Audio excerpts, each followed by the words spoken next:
We're going to my parents' house again this year. James makes the announcement, and I can't help but sigh. We agreed to alternate between our parents' homes, remember? I say it, but the promise we made before getting married has never been kept. If we go to your parents, it'll be stressful. I want to relax during the New Year's celebration. James gets grumpy at my resentful look. How about this year you go to your parents alone and Ava and I go to mine? I suggest, but James grimaces. That's not gonna work. The whole point of going is to be dutiful children. If you're not there, it defeats the purpose. You mean you need a housekeeper, don't you? I swallow those words. I don't want to create a hostile atmosphere in front of Ava. I'm Sophia, a working mom married to James for 4 years. We have a 3-year-old daughter named Ava. She's a late talker, but she's so adorable, I can't help but love her. Whenever we visit my in-laws, I'm the one stuck doing all the housework. James is usually out with his friends, so he's not around to help. To make matters worse, Emma's family, who live in the same city as my in-laws, always seem to visit at the same time as us. Even though they live nearby, they stay overnight, probably to dump the housework and childcare on me. Emma got married young and has 4 kids, all boys. The older 2 are in elementary school, and the younger ones are in daycare and still a baby. Neither Emma nor Angela lift a finger when I'm around, so I'm running around all day doing chores. Why do I have to sacrifice my time so everyone else can enjoy their New Year celebration? I've actually been thinking about divorcing James, and I've got everything ready. The tipping point was a summer vacation 2 years ago. James left in the afternoon and didn't come back until late at night. Worried, I muttered, I wonder what happened. A tipsy Emma let it slip. He probably fell asleep. He's at Sarah's place, so he's fine. Who's Sarah? Emma reluctantly confessed after I pressed her. According to her, Sarah is an old high school girlfriend, but they're just friends now. But to me, that doesn't sound like a just friends situation. At the time, our daughter was only 1, and the thought of becoming a single mom was daunting, so I hesitated to take the divorce step. But every time we visit my in-laws and James goes out with friends, I can't stand it anymore. I hired a private investigator and gathered evidence of his infidelity. I've consulted a lawyer with the evidence and explained the situation to my parents, planning to move closer to them after the divorce. I've been diligently preparing, looking for a new place to live, job opportunities, and childcare for Ava. This visit to my in-laws will probably be the last. That's what I was thinking as we arrived. On the day of returning home, due to work, we got there on the 31st. The highways were jammed, and as soon as we arrived, Angela said, "Could you make lunch right away?" Right now? I was still holding our travel bags, frozen in place. "Just make something simple. We've been waiting." Angela said that and promptly returned to the living room. I was prepared for this, but it still makes me mad. I put our bags in a corner of the living room, flipped a switch on a device, and put on my apron. I should have turned it on sooner, I thought. I quickly prepared a variety of dishes, and just as I was about to sit down to eat, Emma took my plate away. "I'm breastfeeding, so I need to eat a lot. I'll take Sophia's portion too." Before I knew it, all the food I'd prepared was gone. But that was my portion. When people are too shocked, words often fail them. I could barely muster a complaint. Then James, who had finished eating, said, "Sophia, it's fine to skip a meal once in a while," siding with Emma. Emma quickly started eating my portion and said, "Exactly. Oh, the baby's crying. Can you hold him?" She pointed at the baby while chewing her food. Angela urged, "Come on, Sophia, hold the baby." My in-laws were watching TV while sipping coffee, and James was lounging around. I hadn't sat down since we arrived. As I was walking around holding the fussy, sleepy baby, David yelled, "I can't hear the TV. Take the baby outside until he falls asleep." Once the baby finally fell asleep, Angela called me to wash the dishes and then go shopping. The catch is, we have to pay for everything. They even request high-end ingredients and pantry staples. No one cares that I haven't eaten, and with all these adults around, no one helps clean up. I've been treated more and more like a housekeeper each year, and I couldn't help but give a dry laugh. That's when Emma dropped a bombshell. "Great, we've eaten, so we're going to the countdown. Take care of the 4 kids, will ya?" As Emma was about to head out, I hurriedly stopped her. "Wait, you mean the New Year's countdown? You're leaving now?" It was just past 2 p.m. "Yeah, the venue is a bit far, and we don't want to lose a parking spot. Maddie's already waiting in the car. Plus, we don't want the kids to find out." No wonder Maddie, who had been fiddling with his phone, was gone. Emma and her husband want to go out without the kids. I have to go shopping. Please wait until I get back. "The moms are here, so it's fine." Just when I thought it might be okay, Angela said something outrageous. "Oh, David and I are invited to a neighbor's place. David already left and I'm leaving soon. So, Sophia, please do a thorough cleaning before we get back." Even my in-laws were leaving. Stunned, I didn't know what to say, but Emma suggested, "Why don't you take the kids shopping?" I was shocked and replied, "My car can't fit 5 kids. We don't even have enough car seats." "Just have the older ones hold the younger ones. That's what we always do." What?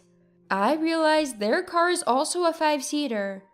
Could it be they don't use car seats? I was too scared to ask. "Or you could leave the baby since he's asleep. If you hurry, it'll be fine." I can't leave a baby alone. I have multiple stops to make. As I insisted, Angela became furious. "Come on, Sophia, stop complaining. Emma is usually tired from taking care of the kids. Let her relax for once." "Then Angela, please stay and watch the kids." "I can't. I've already made plans with the neighbors, and my knee hurts, so I can't take care of the kids." Even when I push back, Angela easily deflects. Then James steps in, wearing a coat as if he's going somewhere. "Hey, Emma asked you, Sophia, for a favor." "But it's impossible, James. Can you at least watch them while I go shopping?" "I'm going with them, so I can't." My mind went blank at James's words. What? Was it decided from the start that the 3 of you are going? What about Ava and me? And Emma's kids? As I fire off questions, James gets annoyed. "Stop nagging. Just do the housework, Sophia. That's what a daughter-in-law is supposed to do." I'm about to explode with anger. Maybe I've been too patient all this time. Just as I'm about to yell, Emma's kids Michael and Thomas come in. "Are the moms going somewhere? We want to go too." "It's not fair. Let's all go." They must have figured out their parents are going somewhere and started making a fuss. Good, keep it up, I muttered to myself. The kids are saying this too. Why don't we all go? As I say this with a smile, James and the others exchange glances. "But we're going to drink, and kids will be in the way." "Sometimes it's good to have adults only, right?" Emma and James try to calm the situation, but the kids aren't backing down. "No way! It's not fair for just the adults. If James is going, then it's fine."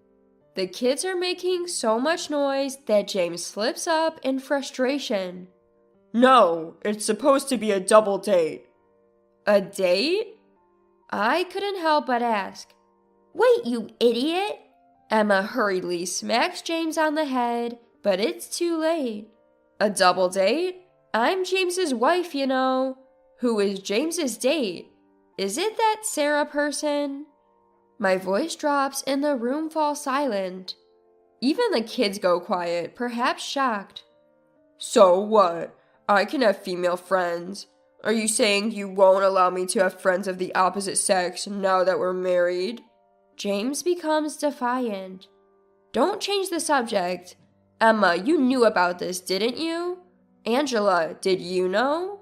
As I ask in a low voice, Angela and Emma exchange glances. Angela murmured, I found out. Because, Sophia, I heard from James that he can't come back here because he can't have a successor, and she's against living together with him. In that case, wouldn't it be better to remarry someone you know from the local area? She continues, So you're all condoning his affair? For the record, it's James who doesn't want to move back because it's more convenient in the city. Don't blame me. James only says what's convenient for him. Something inside me snaps. The kids quietly slip away, leaving Angela, Emma, James, and me. I was about to spill everything when Angela clasps her hand, signaling the end of the discussion.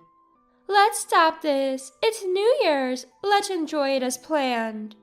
Angela says this and leaves with Emma. Sophia, let's just drop it, okay? I'm really looking forward to the countdown event and want to get going. Emma tries to leave as if nothing happened. I won't let her. Emma, either take the kids with you or cancel your plans. I absolutely can't and won't take care of them. I make myself clear. Angela bursts into anger. What are you saying? You and Emma are different. You're just a daughter-in-law, while Emma is blood family. Let her enjoy the New Year celebration. So the truth comes out. I suspected this was how they saw me, but hearing it directly is something else. So you're saying I'm an outsider? Of course, you're just a daughter-in-law. You're not family. Angela repeats herself when I ask for clarification. Then I'll go to my parents' house. If Angela is a stranger to me, then Emma is too. I can't take responsibility for someone else's kids. Angela is at a loss for words. Caught off guard, she can't say anything. Hey, Sophia, what are you saying to Mom? James yells, but it's so off the mark, it's infuriating. James, aren't you bothered by what Mom said? She called me an outsider. Well, you are a daughter-in-law. Unbelievable. What about Ava? Ava's my daughter, my blood family. So, even though Ava is your blood family, and I'm her mother, I'm not family? What am I then, your housekeeper? Hey, watch your language. No, I hit the nail on the head. But your housekeeper is resigning. I'm filing for divorce. And I'll be seeking alimony from both you and your affair partner, Sarah. Saying the word divorce feels liberating. James is shocked, yelling, Why divorce all of a sudden? Emma adds, Don't talk about divorce over something like this. It's New Year's Eve. Stop joking. Angela doesn't seem to think I'm serious. Just then, Ava comes in and quietly says, Let's go, Mom. She tries to pull me outside. She was quietly playing in the living room earlier, but it seems she's worried about me after hearing our argument. That settles it for me. I pick up Ava. Let's go to Mommy's house. Ava hugs me tightly.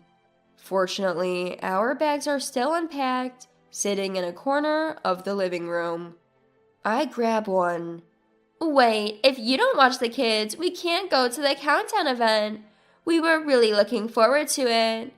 Emma is still pushing her agenda, and I can't help but laugh.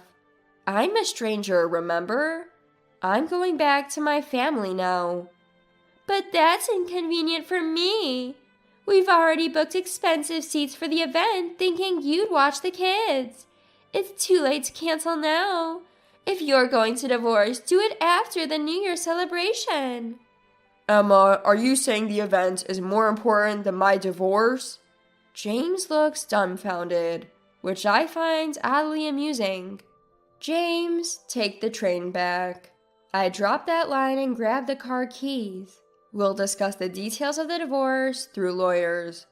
Oh, and by the way, I've recorded our entire conversation. I pull out a voice recorder from my pocket to show them. Family-wide cheating and emotional abuse? This will make excellent evidence. I say with a grin. What? What do you mean, recording? Emma, Angela, and James look stunned. Their faces blank. Before the New Year's countdown, the countdown to divorce was already ticking. I think I had the best smile ever. Leaving behind my in-laws, who had turned pale upon grasping the situation, Ava and I get into the car. I hear a chorus of apologies and curses behind me, but they quickly fade away. After driving for a while, I pull over at a convenience store and call my parents. They're shocked by the sudden news, but furious with my in-laws once they hear the story. Come right away, they say. What happened next? James and I got divorced. I had prepared well, so it was straightforward. I planned to get custody of Ava, and James quickly agreed. He probably planned to remarry his affair partner. However, she dumped him, saying she didn't want to be treated like a housekeeper in his home. She knew how I had been treated for years and, coupled with the alimony I claimed, probably wanted to cut ties. After that day, it seems the neighbors heard Angela, Emma, and James yelling, and started rumors that it was a terrible household for a daughter-in-law. James called me, begging to get back together, but I flatly refused. Serves him right. Angela, meanwhile, ended up with a slip disc after Emma begged her to take care of the kids in my absence. David had to do household chores he's not good at, making the atmosphere at home tense. Emma and her husband got caught by the police for not having their children in car seats.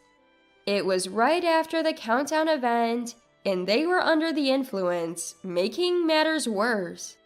The neighborhood is buzzing with stories about the family's mistreatment of me and Emma's run-in with the law, making life uncomfortable for my former in-laws.